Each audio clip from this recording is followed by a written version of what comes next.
Hello everyone, আজকে চলে এলাম নতুন একটা ওয়ার্কশিট নিয়ে। এটা ইউকেজি ইংলিশ ওয়ার্কশিট আমি শেয়ার করছি। ফার্স্ট কোয়েশ্চেন হলো write the missing vowels for the nouns.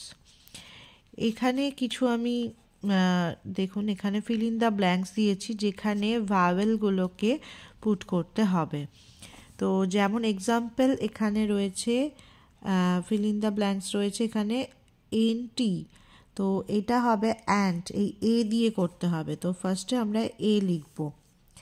সেমভাবে কাউয়ের স্পেলিং COW। তো বাচ্চাদেরকে বলতে হবে যে এইগুলো দিয়ে তাকে দেখতে হবে যে কোনটা হবে। সে যদি সি এর সাথে পড়ে এখানে ব্ল্যাঙ্কসে যদি এ লেখে, তাহলে তার প্রোনাউন্সিয়েশনটা কি হবে সেটা যদি সে করার পরে যদি দেখে সেটা হচ্ছে না, তখন অটোমেটিক্যালি তাকে বলতে হবে তুমি প্রত্যেকটা দিয়ে দেখো। এছাড়াও এই ছোট ছোট শব্দগুলো তাদের পরিচিতই প্রায় হয়, তো অনেক সময় তারা ইজিলি পেরে যায়। যদি শুরুতে প্রবলেম হয় তখন সেইভাবেই শেখানো হয় যে তোমরা এখানে পুট করে ভাবো এটা কি হবে। এখানে যদি আমরা এ বা অ্যা বলি তখন কিন্তু এটা কোনো রকম মানে দাঁড়ায় না। তখন বাচ্চাদেরকে বলতে হবে তুমি নেক্সটেরটা দেখো, তারপরেরটা দেখো, এইভাবে কোনটা বসলে এইটা তৈরি হবে, ঠিকঠাক মানে দাঁড়াবে। তো ব্যাগ, আমরা যখনই এ বসাবো তখন ব্যাগ। সেমভাবে যদি আমরা CAW বসাই তখন কি হবে, সেটা কাউ হবে না, সেখানে উল্টো রকম শোনাবে, তখন ক্যা হয়ে যাবে। ক্যাও বলে কোনো কথা হয় না। তাই বাচ্চাকে তখন এটা শেখাতে হবে কোনটা বসালে এটা কোনো অর্থ দাঁড়াবে। যখনই সে দেখবে তখন সে বুঝতে পারবে CO কাউ, আউ, OW আউ, আউ সাউন্ড করছে, তখন ও বুঝে যাবে যে ও বসালে এটা একটা মিনিং হবে কাউ। তো বাচ্চাকে ফোনিক সাউন্ডটা খুব ভালো করে শেখাতে হবে, তাহলে এই স্পেলিংগুলো সে বুঝে করতে পারবে। নেক্সটে আছে complete the sentence with correct articles. A and the এর ব্যবহার ওকে শেখাতে হবে, যে ভাওয়েল থাকলে কি বসে তার আগে, এবং এই যে ফিল ইন দ্য ব্ল্যাঙ্কস আছে এর পরে যে শব্দটা রয়েছে যদি সেন্টেন্সে দেওয়া হয় তখন তারা বুঝবে কি করে। তো এই যে ফিল ইন দ্য ব্ল্যাঙ্কস এর পরে যে শব্দটা রয়েছে এই শব্দটাতে প্রথম যে লেটারটা রয়েছে সেটা দেখে তাকে বুঝতে হবে যেটা এ বসবে না অ্যান। যেহেতু এটা কনসোনেন্ট তাহলে কি বসবে, এ বসবে। এখানে ও আছে, ও এর আগে ফিল ইন দ্য ব্ল্যাঙ্কস এই ব্ল্যাঙ্কসটা রয়েছে, তো সেক্ষেত্রে ওটাকে আমাদের দেখতে হবে ওটা না, এটা আমাদের ভাওয়েল না কনসোনেন্ট। যেহেতু ভাওয়েল রয়েছে তখন আমরা এটা অ্যান বসাতে বলবো। এইভাবে এগুলোকে করতে হবে।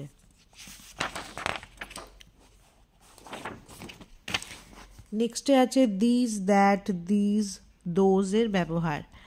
যখনই দেখব কাছে রয়েছে তীর চিহ্নটা, এই অ্যারোটা কাছে রয়েছে মানে এটা অবশ্যই দিস অথবা দিস হবে। তো যেহেতু এখানে একটা অ্যাপেল আছে তাই হবে এটা দিস। সেমভাবে কাছে অ্যারোতে দুটো বল আছে, তার মানে একের অধিক থাকলে বাচ্চাকে বলতে হবে তখন এটা হবে দিস। সেমভাবে দূরের জিনিস যখন একটা হবে তখন সেখানে বসে দ্যাট। যখন দূরের জিনিস একের অধিক থাকবে তখন সেটা বসবে দোজ। এতে বাচ্চারা এটা খুব সুন্দরভাবে বুঝে যাবে। Write the plural form of each singular noun. এখানে সিঙ্গুলারে রয়েছে সেই জন্য এটাকে কি করতে হবে, প্লুরাল করতে হবে। তাহলে বার্ডস আছে তাই বার্ডস, এস হবে। আর সেমভাবে এটা রয়েছে প্লুরাল করা আছে, এটাকে করতে হবে নাউন, তাহলে এটা হয়ে যাবে বাসেস থেকে বাস।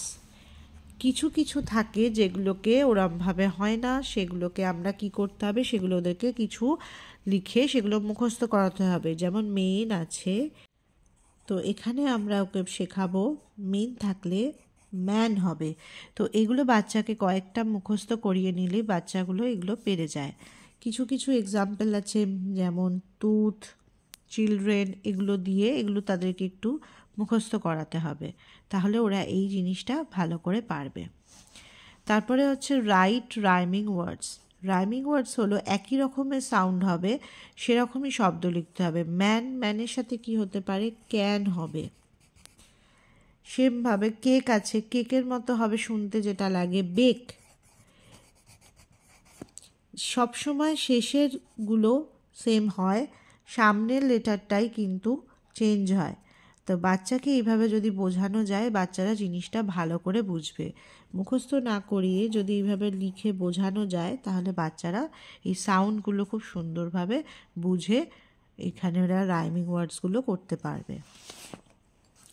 এরপর আছে সার্কেল দ্য কারেক্ট স্পেলিং। এখানে যে পিকচারটা রয়েছে সেটা হলো ব্যাট, তাহলে এ হবে, তাহলে এইটা হবে না বে হবে? তো যেহেতু তাহলে এ হবে, তাই এখানে এটা সার্কেল করতে হবে, এটা রং। ফ্লাওয়ার, এইখানে কোনটা হবে, সেটাকে সার্কেল করতে হবে। হাউস, কোনটা হবে সেটাকে সার্কেল করতে হবে। Write a word is starting with given letters. এখানে একটা লেটার দেওয়া হয়েছে, সেটা দিয়ে যে আমরা এ ফর বি ফর বাচ্চাকে শেখানো হয়েছে সেই স্পেলিংটাই লিখতে হবে, যেটার শুরুটা হবে এই লেটারটা দিয়ে। যেমন এ দিয়ে অ্যান্ট হয়, অ্যাপেল হয়। এন দিয়ে নোজ হয়, নেট হয়। তো সেমভাবে এগুলো শেখাতে হবে, প্রথমে 3টে লেটার, তারপরে 4টে লেটার, এইভাবে আমরা স্পেলিং এ থেকে জেড শেখাবো, তাহলে এটা ওরা পেরে যাবে। Match the opposite words. তো বিগ আছে, বিগের অপোজিট কি? বিগের অপোজিট হয় স্মল। তাহলে বাচ্চাকে দেখতে হবে যেখানে স্মল, সে যদি স্মল স্পেলিং নাও শিখে থাকে তাও তারা সেটা পারবে। স্মল সাউন্ড আসছে, সাউন্ড কোনটা হচ্ছে এখানে, এস হবে, তাহলে এইটার ফার্স্টে যদি এস রয়েছে তাহলে এইটাই হবে রাইট অ্যান্সার। যদি বাচ্চা স্পেলিং মুখস্থ না থাকে তাহলে সাউন্ড দিয়ে তাকে শেখাতে হবে। যেমন আছে এখানে হেভি, হেভি অপোজিট হয় লাইট। তো বাচ্চা যদি স্পেলিং না জানে তাহলে লাইট, ল ল সাউন্ড দেখে তাকে খুঁজতে হবে এখানে কোথায় ল আছে। লাইট, যেহেতু এখানে এটা এল দিয়ে রয়েছে তাহলে এইটাই হবে অ্যান্সার। তো আশা করি আপনাদের এটা হেল্পফুল হলো। ভালো লাগলে আমার চ্যানেলটিকে সাবস্ক্রাইব করবেন এবং লাইক কমেন্টস করবেন। আর কি ভিডিও দেখতে চান অতি অবশ্যই আমাকে কমেন্টস করবেন।